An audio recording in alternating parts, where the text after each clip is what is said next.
Hello everyone, welcome back to Excel Academy. और मेरा नाम है अंशुल और आज हम लोग शुरू करने वाले हैं नेटवर्किंग। जैसे कि हमने पिछली वीडियो में बात करी थी, इस लेक्चर में हम लोग कंप्लीट करने वाले हैं नेटवर्किंग का पार्ट।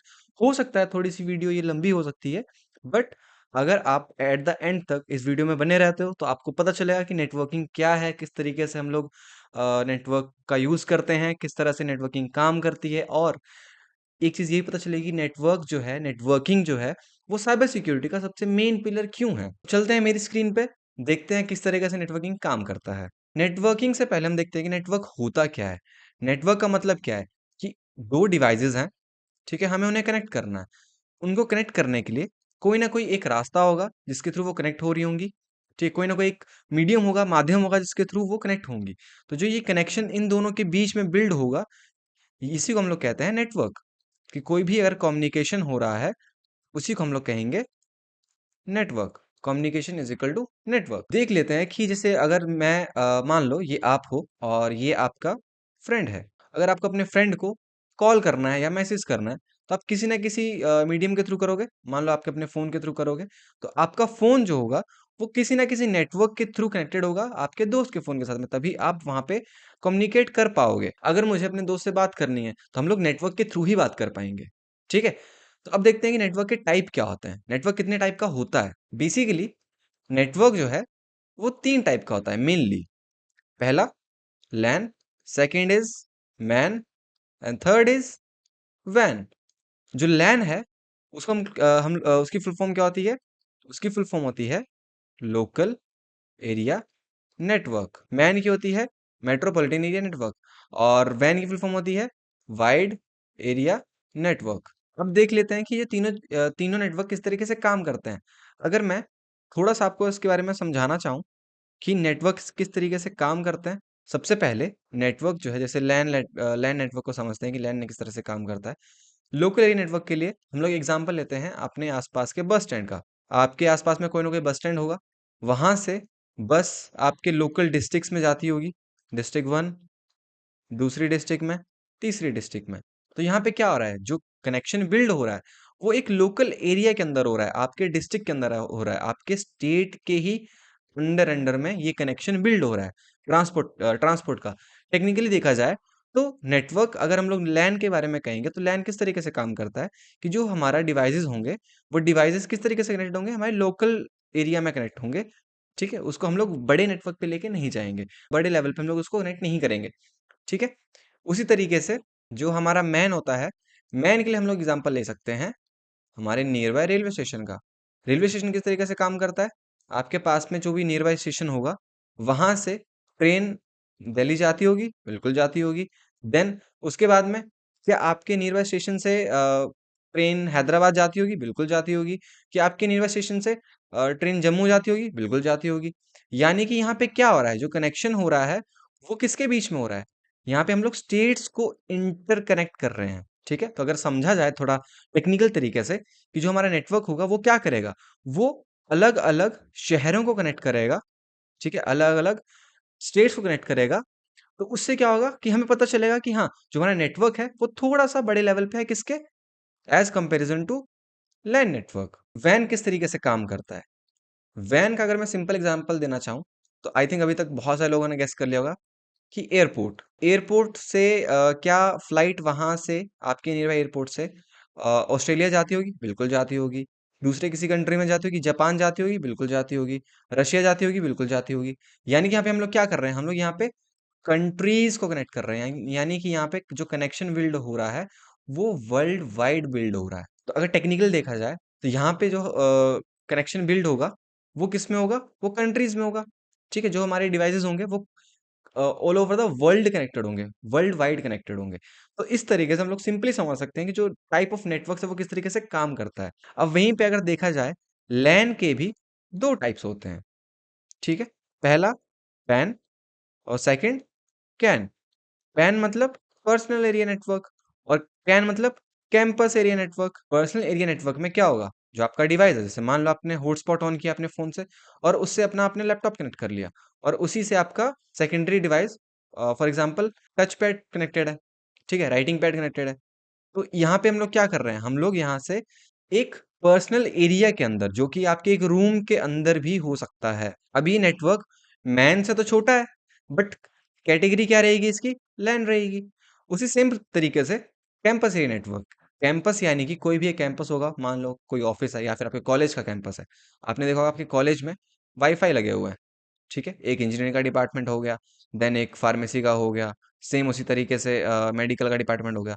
तो वो सारे के सारे डिपार्टमेंट जो हैं, उनमें राउटर्स होंगे, रिपीटर्स लगे हुए होंगे, जो कि कनेक्टेड होंगे आपके नेटवर्क से। और जो ये पूरा का पूरा नेटवर्क होगा, ये किस में होगा? ये एक लोकल एरिया के अंदर ही होगा, बट इसके नाम से हमें समझ आ रहा है कि ये एक कैंपस के अंदर का नेटवर्क है, ठीक है? तो इस तरीके से हमने समझा कि जो बेसिक नेटवर्क है, वो किस तरीके से काम करता है।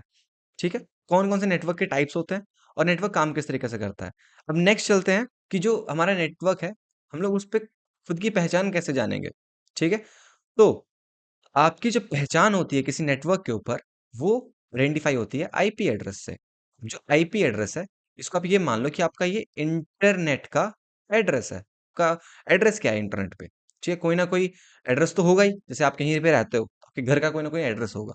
सेम उसी तरीके से हमारा इंटरनेट पे कोई ना कोई एड्रेस होता है कि हम लोग कहाँ से कनेक्टेड है। जो आईपी एड्रेस है, वो हमें कौन प्रोवाइड करता है? वो प्रोवाइड करता है आईएसपी, इंटरनेट सर्विस प्रोवाइडर। अभी इंटरनेट सर्विस प्रोवाइडर कौन होते हैं? जैसे हो सकता है आपका आईएसपी हो सकता है, जियो हो, एयरटेल हो, वीआई हो। तो इन तीनों में से कोई भी आपका आईएसपी हो सकता है। अब समझते हैं कि जो ये इंटरनेट है वो काम किस तरीके से करता है। जैसे मान लो ये आपका डिवाइस है, ये कनेक्टेड होगा किसी न किसी राउटर से, और जो राउटर होगा वो कनेक्शन बिल्ड करेगा सर्वर पे। अब एक राउटर के अंदर बहुत सारे डिवाइसेस कनेक्टेड हो सकते हैं। अब जो आईपी एड्रेसेस हैं वो कैसे असाइन होते हैं, वो देख लेते हैं।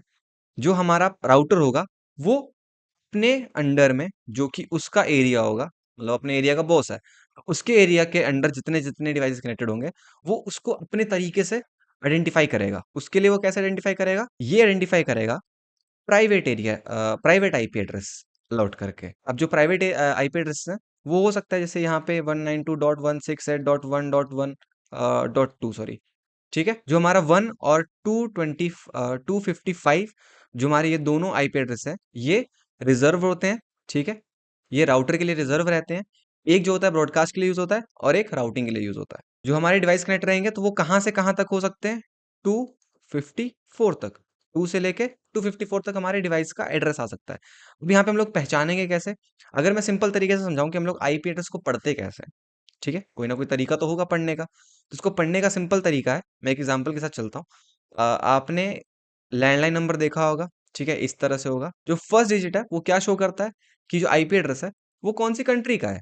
सेकंड जो कोड है वो क्या शो करेगा? कि आपकी स्टेट कौन सी है, ये स्टेट कोड शो करेगा।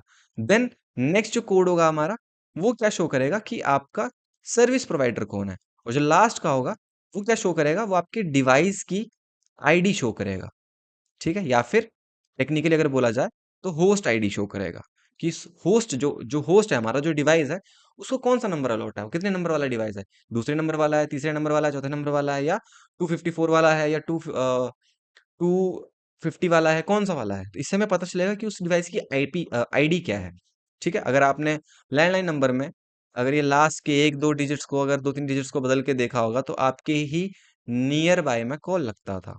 तो इसका मतलब क्या था? कि जो हमारा कंट्री तो सेम रही, स्टेट भी हमारी सेम ही रहेगी, हम लोग शिफ्ट तो कर नहीं जाएंगे, ठीक है? और जो सर्विस प्रोवाइडर होगा, फॉर एग्जांपल बीएसएनएल का लैंडलाइन नंबर आता था, तो बीएसएनएल के ही जो यूजर होंगे उनके पास ही फोन लगेगा, ठीक है? सेम इसी तरीके से आईपी एड्रेस में समझते हैं, ठीक है? एग्जाम्पल के लिए मैं एक प्राइवेट आईपी एड्रेस पे ही समझा रहा हूँ। जो हमारा फर्स्ट डिजिट शो करेगा, वो क्या शो करेगा? कि जो आईपी है वो किस कंट्री का आईपी है। सेकंड शो करेगा कि वो आईपी किस स्टेट में अलॉटेड है। जो थर्ड है, वो शो करेगा कि उसका आईएसपी कौन है, service provider, internet service provider कौन है। जो लास्ट होगा, वो होस्ट आईडी शो करेगा कि जो डिवाइस कनेक्टेड है उसकी आईडी क्या है। देखते हैं कि जैसे हमारा जो नेटवर्क पे कनेक्टेड था डिवाइस, वो किस तरीके से राउटर उसको किस तरीके से फाइंड आउट करेगा। अब यहाँ पे मान लेते हैं कि इस आपके फोन को अलॉटेड है 192.168.1.54, और इसको अलॉटेड है 40, एंड इसको अलॉटेड है मान लेते हैं 20। अब आपने अपने फोन पे सर्च किया youtube.com, ठीक है? आपने यूट्यूब के बारे में सर्च किया, ये दूसरा इंसान है, सेम नेटवर्क पे कनेक्टेड है। इसने सर्च किया google.com, इसने सर्च किया netflix.com। अब ये सारी रिक्वेस्ट किसके पास जाएंगी? ये रिक्वेस्ट जाएंगी राउटर के पास में। जो राउटर होगा वो इन रिक्वेस्ट को लेके कहाँ जाएगा? सर्वर पे जाएगा। अब सर्वर दो रिप्लाई देता है हमेशा, या तो बोलेगा कि डेटा अवेलेबल है या तो नहीं है, पर वो दोनों केसेस में कोई ना कोई आपको रिजल्ट देगा। ठीक है, अब यहां से हमने सर्च किया youtube.com, हमारी रिक्वेस्ट गई राउटर के पास में, राउटर उस रिक्वेस्ट को लेके जाएगा सर्वर पे, और सर्वर से उस रिक्वेस्ट का एक रिस्पॉन्स लेके आएगा। अब यहाँ से जो राउटर से जो रिक्वेस्ट जाएगी वो जाएगी एक पब्लिक आईपी के थ्रू, जो कि इन तीनों डिवाइसेस के लिए सेम हो सकती है। क्यों? क्योंकि जो हमारी पब्लिक आईपी होती है वो राउटर की आईपी होती है। ठीक है, ये एक ही असाइन करी जाती है एक राउटर पे, तो पर्टिकुलर हमारे पास पब्लिक आईपी सिर्फ एक होगी। तो जो सर्वर के पास आईपी जाएगी वो कौन सी जाएगी? पब्लिक आईपी जाएगी। अब सर्वर जो रिप्लाई देगा वो किसको देगा? पब्लिक आईपी को देगा। अब पब्लिक आईपी से हमारे राउटर के पास में डेटा आया, मान लेते हैं ये सर्वर है हमारा, और इससे रिस्पॉन्स आया हमारे राउटर के पास में। अब राउटर में 3 डिवाइस कनेक्टेड थे। अब इसको कैसे पता चलेगा कि आपके डिवाइस ने आपने कौन सी रिक्वेस्ट करी थी? अब इसको कैसे पता चलेगा? इसको पता चलेगा एआरपी से, जो कि एक प्रोटोकॉल है जिसका नाम है एड्रेस रेजोल्यूशन प्रोटोकॉल। अगर सिंपल समझाऊं मैं, एड्रेस रेजोल्यूशन प्रोटोकॉल के नाम से समझ आएगा मैं कि हम लोग एड्रेस को रेजोल्यूट करेंगे, ये वो प्रोटोकॉल है, उस प्रोटोकॉल का नाम है। ठीक है, तो आप इससे आइडेंटिफाई कर सकते हैं। तो राउटर जो होगा वो राउटर कुछ टाइम के बाद में कुछ कॉल जनरेट करेगा, जिनको हम लोग कहते हैं एआरपी कॉल्स। इसमें क्या होता है, इसमें राउटर आप पूछेगा हु इज 192.168.1.50। ठीक है, जो आपका डिवाइस है, यहां से रिक्वेस्ट जाएगी, जो हमारा राउटिंग के लिए आईपी एड्रेस यूज हो रहा होगा उसके पास रिक्वेस्ट जाएगी।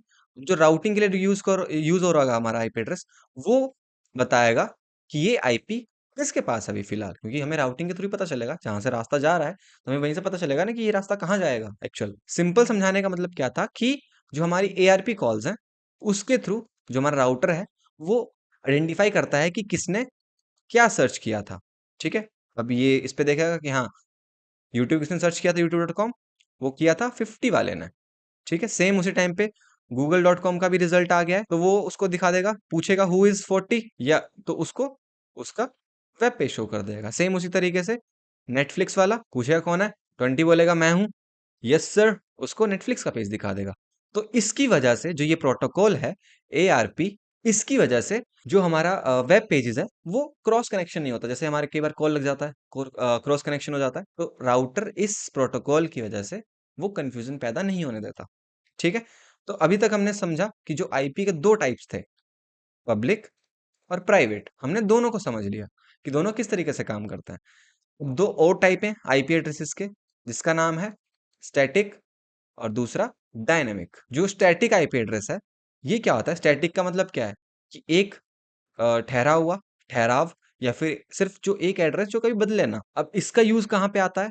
इसका यूज आता है जब आप वेबसाइट होस्ट करते हो। अगर आपने कोई वेबसाइट होस्ट करी है, तो क्या आप चाहोगे कि हर बार आपके जो वेबसाइट का एड्रेस है वो चेंज होता रहे, नाम चेंज होता रहे? अगर फॉर एग्जांपल आपके दोस्त को आपके घर पे आना है, ठीक है, और आपके घर का एड्रेस हर रोज बदल रहा है, तो क्या आप चाहोगे कि आपके घर का एड्रेस रोज बदलता रहे? अब उससे दिक्कत क्या होगी?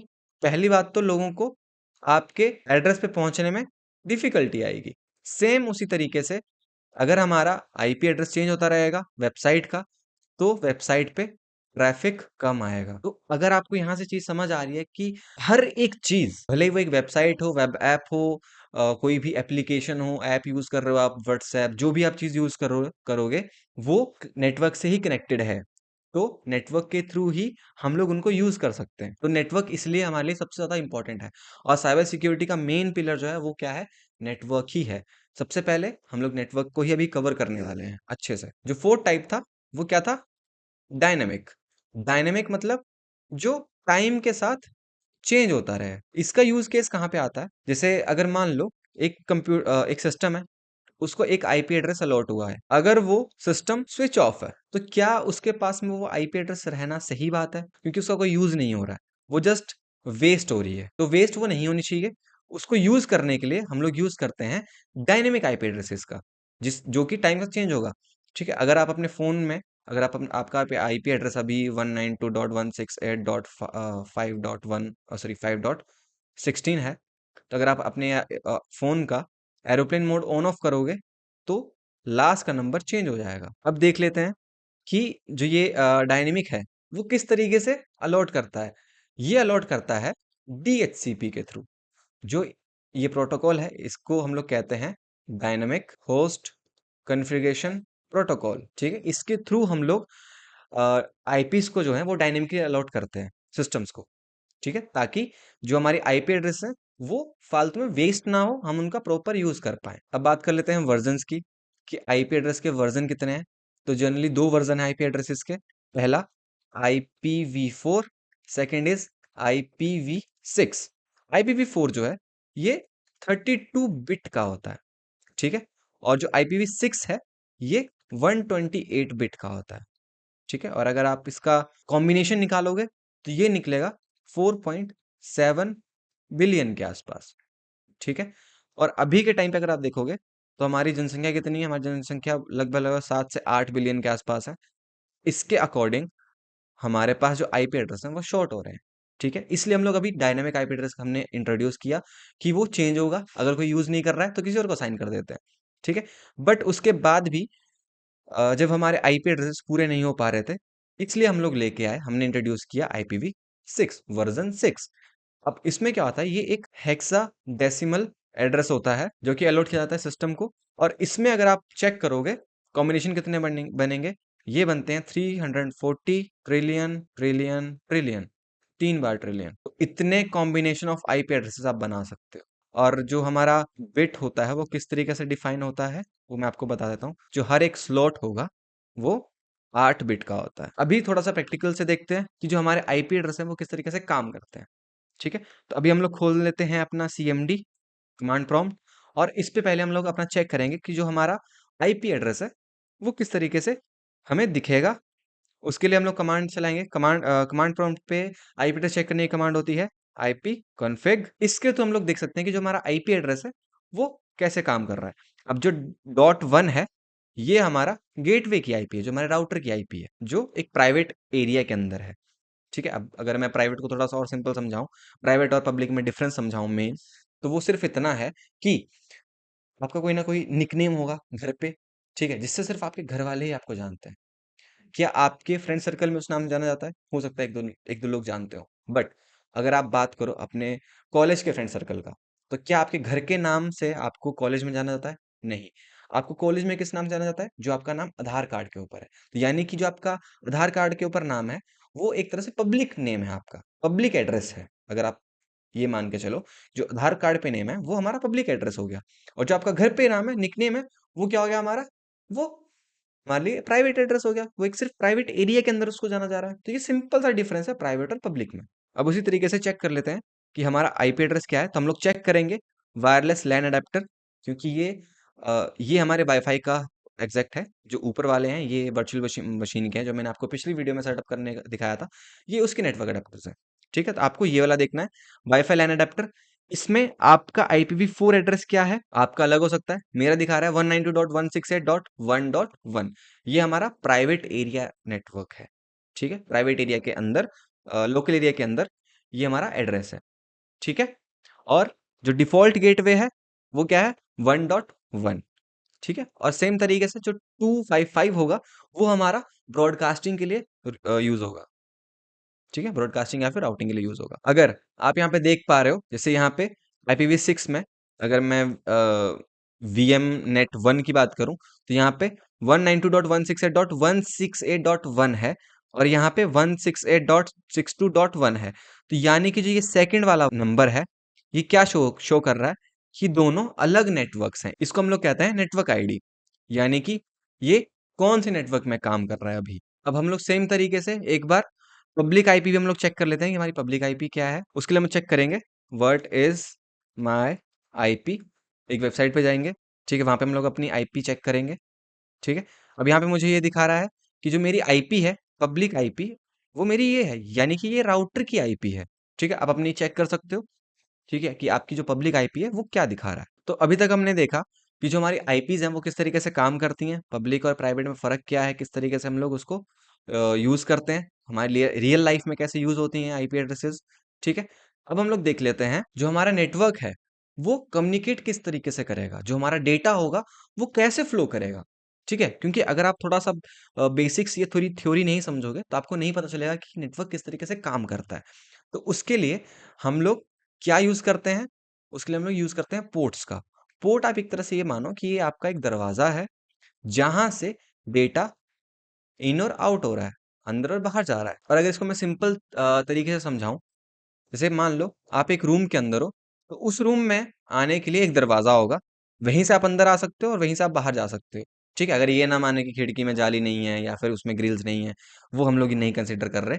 मान रहे हैं कि खिड़की वहाँ से हम लोग खिड़की से बाहर नहीं जा सकते, सिर्फ़ एक रास्ता होगा, वहाँ से अंदर जाने का और अंदर आने का। अगर मैं इसको थोड़ा और सिंपल करूँ कि पोर्ट काम किस तरीके से करता है, तो अब आप ये मान लो कि जो पोर्ट है, वो एक गली की तरह आप मान लो कि ये गलियाँ हैं, इनके थ्रू हम लोग जाएँगे, ठीक है? अगर मान लो ये आप हो और आपका दोस्त है। अगर आपको अपने दोस्त से मिलना है और अगर आप इस गली से जा रहे हो और आपका दोस्त दूसरी गली से आ रहा है, तो क्या आप बीच में कहीं पे मिल पाओगे? नहीं मिल पाओगे। अगर आपको स गली के बीच में कहीं पे मिलना है अपने दोस्त से, तो आपको क्या करना पड़ेगा? आपको भी सेम गली से ही जाना पड़ेगा। तो इस समय क्या समझ आ रहा है कि जो पोर्ट है, पोर्ट का रूल क्या है कि पोर्ट शुड बी सेम, ठीक है? पोर्ट सेम होना चाहिए डेटा ट्रांसफर करने के लिए। सेम पोर्ट पे ही आप लिसन कर सकते हो डेटा और सेंड कर सकते हो। ये एक थोड़ा-सा पोर्ट के रूल्स हैं कि अगर आप डेटा किसी पे सेंड कर रहे हो तो पोर्ट नंबर सेम होना चाहिए, ठीक है? अब पोर्ट नंबर क्या होता है वो देख लेते हैं। जैसे कोई ना कोई गली है, तो उस गली का कोई ना कोई नंबर होगा, जैसे मान लो 14 नंबर गली है, ये 16 नंबर गली है। ठीक है? तो डेटा किससे सेंड हो रहा है? अभी आप किस गली से जा रहे हो? तो आप जा रहे हो 16 नंबर गली से, ठीक है? गली नंबर 16, ठीक है? उस तरीके से जो हमारा डेटा होता है वो किस तरीके से ट्रांसफर करता है? अगर मैं यहाँ पे सिंपल एग्जांपल लूँ वेबसाइट का, वेबसाइट्स पे डेटा 2 ही पोर्ट से ट्रांसफर हो सकता है, ठीक है? पहला 80 नंबर पोर्ट और 443 नंबर पोर्ट, ठीक है? जो 80 नंबर पोर्ट होगा, ये क्या है? ये थोड़ा-सा अनसिक्योर है। ये मान के चलो कि इस गली में बहुत सारे कुत्ते हैं, जो कि आपको काट सकते हैं। यानी कि अगर मैं डेटा पोर्ट नंबर 80 के थ्रू भेज रहा हूँ, अगर मैं टेक्निकली बताऊँ, डेटा अगर पोर्ट नंबर 80 से जा रहा है, तो उसको कोई भी इज़िली रीड कर सकता है। और अगर वहीं पे वो डेटा पोर्ट नंबर 443 से जा रहा है, यानी कि ये जो गली है, ये पूरी तरह से सिक्योर है। इसके ऊपर शेड डला हुआ है, गली के दोनों तरफ पे गेट लगे हुए हैं, जो कि आप लॉक कर सकते हो। ज़्यादा सिक्योर गली कौन-सी वाली होगी? 443 वाली, ठीक है? तो सेम उसी तरीके से अगर आपका डेटा 443 से जा रहा है वेबसाइट पे, तो वो ज़्यादा सिक्योर है। अब इसी तरीके से इन पोर्ट्स पे कुछ ना कुछ सर्विसेज़ रन हो रही होती हैं। जैसे पोर्ट नंबर 80 पे हमारा एचटीटीपी यूज़ होता है, ठीक है? और पोर्ट नंबर 443 जो है, उस पे एचटीटीपीएस यूज़ होता है। जो एस है, ये हमें मिलता है एसएसएल सर्टिफ़िकेट के थ्रू या फिर ट्रांसपोर्ट लेयर सिक्योरिटी के थ्रू, ठीक है? हम लोग ये सर्टिफ़िकेट्स लगाते हैं। देन जो हमारा एचटीटीपी कनेक्शन है, वो सिक्योर होता है। अब अगर बात करें, जो पोर्ट्स हैं, वो कितने टाइप के हो सकते हैं? पहला, अब वेल नोन पोर्ट कितने टाइप के हो सकते हैं? जो हमारे वेल नोन पोर्ट्स होते हैं, उनकी रेंज होती है 1 से लेके 1023 तक, ठीक है? सेम उसी तरीके से हमारे पास में कुछ रिज़र्व पोर्ट भी होते हैं, जो कि रिज़र्व रहेंगे किसी न किसी सर्विस के लिए, हमें पता होगा कि उस पोर्ट पे कौन सर्विस रन हो रही होगी, ठीक है? तो ये वेरी करते हैं 1024, 23 से जस्ट नेक्स्ट वाला 1024 से लेके 49151 तक। इसके बाद आता है डायनेमिक पोर्ट। ठीक है? डायनेमिक मतलब इनको कोई भी यूज़ कर सकता है। हम लोग भी नॉर्मली अगर हम चाहें तो हम लोग इन पोर्ट नंबर में से इनको यूज़ कर सकते हैं। इनकी रेंज होती है 49151 से लेके 65535 तक। ठीक है? अगर आपको याद रखना है तो आप किस तरीके से याद रख सकते हो, ठीक है? आपको बस स्टार्टिंग की ये रेंज याद रखनी है। कैसे याद रखना है ये वाला नंबर? उसके लिए आप ये मान लो कि ₹50 होते हैं, 50 में से 1 हटा दिया चलो, 1 हटा दिया 50 में से, ठीक है? उसके बाद में हम लोग शगन कितने का चढ़ाते हैं? 111 का, 151 का 121 का, तो हमें यहाँ पे याद रखना है 151 का शगन। तो इससे हमें ये रेंज याद हो जाएगी, यहाँ वाली। और लास्ट वाली को याद रखने का तरीका है, हम लोग इन तीनों को प्लस कर देंगे, पहला नंबर आ जाएगा, फिर उसमें से एक माइनस कर देंगे, 5 आ जाएगा, दोबारा वही लिख देंगे, ठीक है? लास्ट वाला नंबर उठा के लिख देंगे और फिर दोबारा इसी नंबर को लिख देंगे। तो इस तरीके से आप इसको याद भी कर सकते हो, ठीक है? कि अगर आपको रेंज याद करनी है, तो आप इस तरीके से याद कर सकते हो। तो जो टोटल नंबर ऑफ पोर्ट्स होंगे, वो कितने हैं? 65535 ये हमारे टोटल नंबर ऑफ पोर्ट्स हैं जो हम लोग यूज कर सकते हैं। अब इसका देख लेते हैं कि जो हमारा डेटा है वो किस तरीके से फ्लो करता है, ठीक है, रियल लाइफ में। ठीक है, वो मैं आपको समझाऊंगा ओएसआई मॉडल के थ्रू। ओएसआई मॉडल क्या होता है? इसमें 7 लेयर्स होती हैं, ठीक है, जिनके थ्रू हमारा डेटा फ्लो करता है। इनको पढ़ने का तरीका होता है बॉटम टू अप। इनको हम बॉटम टू अप रीड करते हैं। सबसे पहले सबसे नीचे आएगा physical layer, then data link layer, उसके बाद में network layer, then transport layer, उसके बाद में आपका आता है सेशन लेयर, उसके बाद में हमारा आता है प्रेजेंटेशन लेयर, लास्ट में एप्लीकेशन लेयर। इसको याद रखने का एक तरीका भी है जिसको हम लोग कहते हैं please do not sorry do not throw slice of pizza away. तो इनके फर्स्ट वर्ड से आप याद रख सकते हो, ठीक है। जैसे यहाँ पे please do not throw slice of pizza away. Physical layer, data link layer, network layer, transport layer, session layer, presentation layer और एप्लीकेशन लेयर, ठीक है। अब इनको हम लोग बॉटम टू अप रीड करते हैं। अब देख लेते हैं ये काम किस तरीके से करता है। जैसे यहाँ पे राउटर था, राउटर से पहले अगर आप देखोगे जो आपके घर पे वाईफाई वगैरह लगा हुआ होगा या कैंपस में आपके आसपास कहीं पे वाईफाई लगा होगा, वाईफाई तक जो इंटरनेट है वो कैसे आता है? वायर से, यानी कि केबल से, ठीक है। और केबल्स में डेटा किस तरीके से फ्लो करता है? 0 और 1 के फॉर्मेट में, यानी कि बाइनरी में फ्लो करता है, जिसको हम लोग क्या कहते हैं? बिट्स में डेटा फ्लो करता है। तो जो हमारा फर्स्ट लेयर पे होगा, यहाँ पे हमारी बिट स्ट्रीमिंग होगी। इसके बाद में डेटा हमारा लेयर पे आएगा, क्योंकि हम लोग बॉटम से अप जा रहे हैं। जो डेटा होगा हमारा वो डेटा लिंक लेयर पे आएगा। अब डेटा लिंक पे क्या होगा?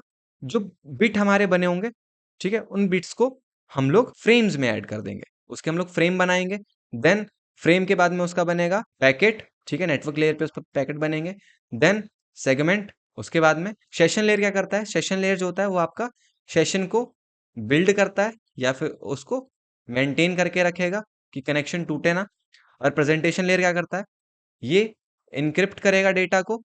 अगर डेटा प्लेन फॉर्मेट में है, नॉर्मल फॉर्मेट में है, तो उसको इनक्रिप्ट करेगा, या फिर इनक्रिप्टेड है तो उसको डिक्रिप्ट करेगा। और एप्लीकेशन पे जो है, जो एंड यूजर है, यानी कि जो हम एज अ नॉर्मल यूजर हैं, हम उस डेटा को रीड कर पाएंगे हमारे नॉर्मल फॉर्म में।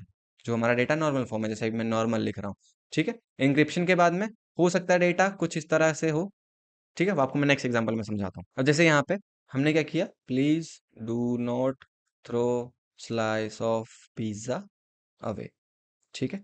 सेम तरीके से हम लोग इधर भी लिख लेते हैं एक बार। मान लो ये आपकी क्लाइंट साइड है और ये हमारा सर्वर है। डेटा किस तरीके से फ्लो करेगा वो एक बार दिखा रहा हूँ, ठीक है। या सिंपल मान लेते हैं ये आप हो और ये आपका दोस्त है। अब आपको मान लो कि आपको अपने दोस्त को कुछ टेक्स्ट मैसेज करना है, तो आप किस तरीके से करोगे? आप कोई ना कोई एप्लीकेशन खोलोगे। फॉर एग्जाम्पल मान लो आपने व्हाट्सएप खोला, ठीक है। अब व्हाट्सएप पे वहीं पे आपको एक टेक्स्ट फील्ड दिखेगी जहां पे आप मैसेज टाइप करोगे, हेलो, ठीक है। आपने मैसेज टाइप करा और उसको सेंड कर दिया। अब सेंड होने के बाद में क्या होगा? वो जो डेटा होगा वो कहाँ जाएगा? वो प्रेजेंटेशन लेयर पे आएगा। अब व्हाट्सएप क्या बोलता है कि जो हमारा डेटा है वो एंड टू एंड इनक्रिप्टेड है, तो यहाँ पे इस लेयर पे क्या लगेगा? इस लेयर पे लगेगा इनक्रिप्शन, ठीक है। उस डेटा को साइफर टेक्स्ट में कन्वर्ट किया जाएगा, जो कि अनरीडेबल फॉर्मेट में होगा। हो सकता है हेलो को कन्वर्ट करके हम लोग कर दें ATTKKM, ठीक है। मैंने एक सिंपल सा यूज किया है, ठीक है। ये वाला फिर भी गलत है, बट फॉर एग्जाम्पल मैं जस्ट एक नॉर्मल एग्जाम्पल बता रहा हूँ, ठीक है।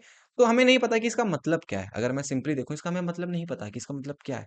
बट इसका अगर ओरिजिनली हम इसको जिस एल्गोरिदम से हमने इसको इनक्रिप्ट किया है, अगर उसी से हम लोग इसको डिक्रिप्ट करें, तो इसका मतलब क्या होगा? हेलो, ठीक है। यानी कि हमारा डेटा जो है वो इनक्रिप्ट हो गया। देन सेशन लेयर क्या करेगा? वो आपके डिवाइस के अंदर और आपके दोस्त के डिवाइस के अंदर एक सेशन को बिल्ड करेगा, जिससे डेटा वहां पे ट्रांसफर होगा, ठीक है। अब यहाँ पे आपने मान लो आप टेक्स्ट मैसेज कर रहे हो, तो ट्रांसपोर्ट लेयर पे ये चीज भी डिसाइड होगी कि जो आपका डेटा है वो किस प्रोटोकॉल से जाएगा। टीसीपी के थ्रू जाएगा या फिर यूडीपी के थ्रू जाएगा, ठीक है। टीसीपी में हमारा टेक्स्ट मैसेज जाएगा और यूडीपी पे हमारा वीडियो कॉल वगैरह होते हैं, लाइव स्ट्रीमिंग करते हैं, वो किसके थ्रू जाएगा? यूडीपी के थ्रू जाएगा। तो यहाँ पे डिसाइड हो गया कि जो हमारा डेटा है वो टीसीपी के थ्रू जाने वाला है, क्योंकि टेक्स्ट मैसेज है। देन अब जो हमारा मैसेज था, मैंने क्या बताया था, यहाँ पे क्या होगा? यहाँ पे ये पैकेट के फॉर्म में होगा। ठीक है, ये एक पूरा प्रॉपर एक पैकेट है। ठीक है, इस पैकेट को फिर तोड़ा जाएगा किसमें? फ्रेम्स में। ATKKM,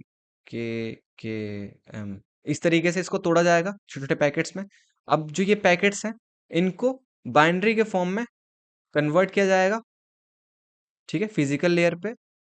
देन फिजिकल लेयर पे डेटा केबल्स के थ्रू आपके दोस्त के पास जाएगा। अब सेम उसी तरीके से यहाँ पे डेटा जो आया वो बिट में आया, कन्वर्ट होके फिर वो पैकेट्स में कन्वर्ट हुआ। सिंपल एग्जांपल देता हूँ, बहुत बोरिंग हो रहा है मेरे हिसाब से। मान लो एक फोटो होती है, ठीक है, फोटो में क्या होता है? पिक्सल्स होते हैं। ठीक है, पिक्सल्स को जोड़ जोड़ के तो फोटो बनती है। तो यहाँ पे जो पिक्सल्स हैं, इन पिक्सल्स को आप मान लो ये क्या है? बिट्स हैं। ठीक है, जो हमारे पिक्सल्स थे ये क्या है हमारे? इनको बिट मान लेते हैं। ठीक है, पिक्सल्स को जोड़ के क्या बनेगा? एक फ्रेम बनेगा। ठीक है, अब हम लोग जब फ्रेम को जोड़ते हैं, जैसे अगर आपने देखा होगा गेम्स वगैरह अगर खेलते हो तो एफपीएस आपने सुना होगा, फ्रेम्स पर सेकंड। तो ये वो वाले फ्रेम्स हैं। ठीक है, मतलब हमने लगातार फोटो खींचते गए, तो अब वो फ्रेम्स जुड़ के क्या बनेंगे? एक वीडियो बनेंगे। तो वीडियो को अगर हम मान ले टेक्निकली यहाँ पे एक पैकेट बनेगा जिसमें बहुत सारे फ्रेम्स होंगे। ठीक है, इस तरीके से बहुत सारे फ्रेम्स होंगे। तो ये क्या बनेगा? ये कलेक्टिवली एक पैकेट बनेगा। अब वो पैकेट जो होगा वो किस लेयर से आया है वो यहाँ पे डिसाइड हो गया। ठीक है, टीसीपी से आया, चलो ठीक है। देन सेशन देखा जाएगा कि सेशन बिल्ड है, कहीं पे टूटा तो नहीं है। अगर टूटा होगा तो कई बार आपने व्हाट्सएप पे देखा होगा कि आपको दिखाता है वेटिंग फॉर द रिस्पॉन्स। ठीक है, लोडिंग या वेटिंग फॉर द रिस्पॉन्स। वो इसलिए होता है क्योंकि वहां पे आपका सेशन बीच में हो सकता है ब्रेक हो गया हो ट्रांसपोर्ट के टाइम पे। वहां से वो डेटा प्रेजेंटेशन लेयर पे आएगा। अब यहाँ पे इनक्रिप्टेड था डेटा, जो हमने डेटा यहाँ से भेजा है वो इनक्रिप्टेड फॉर्म में है, तो यहाँ पे उसको डिक्रिप्ट किया जाएगा। और उसके बाद में आपके फ्रेंड के फोन में दिखेगा कि आपने क्या मैसेज करा है, हेलो। सिंपल। अब ये सिंपल एक मैसेज भेजने के पीछे का पूरा एल्गोरिदम है कि किस तरीके से जो हमारा डेटा है वो फ्लो करता है। इसको हम लोग कहते हैं ओएसआई मॉडल, और जिसकी फुल फॉर्म होती है ओपन सिस्टम इंटरकनेक्शन। कि जो इंटरकनेक्शन वो किस तरीके से बिल्ड होता है ओपन सिस्टम्स में। ठीक है, और दूसरा जो हम बेसिकली जो जो ओएसआई मॉडल है, ये एक तरह से रेफरेंस मॉडल है। जैसे आपने 10th 12th में एक मैथ्स की बुक होगी, हो सकता है एनसीईआरटी हो, बट क्या हमें एनसीईआरटी से डायरेक्ट क्वेश्चन समझ आते थे? नहीं।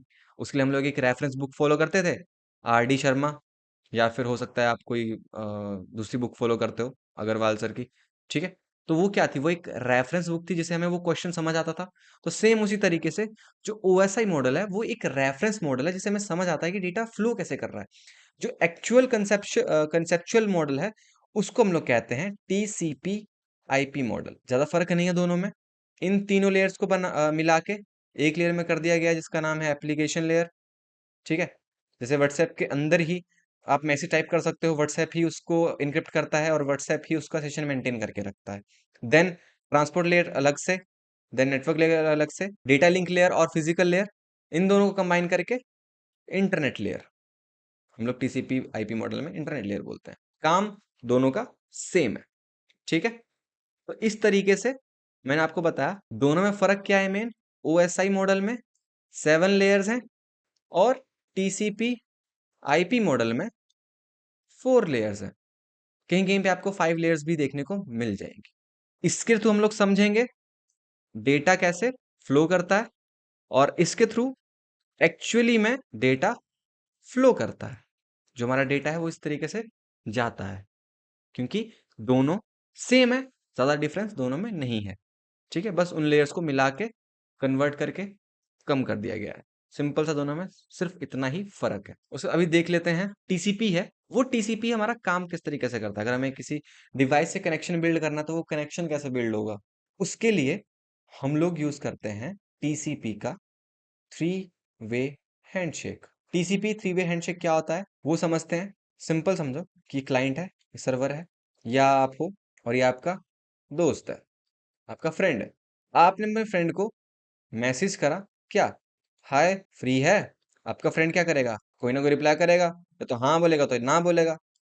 बोलेगा हाँ बता, फ्री हूँ।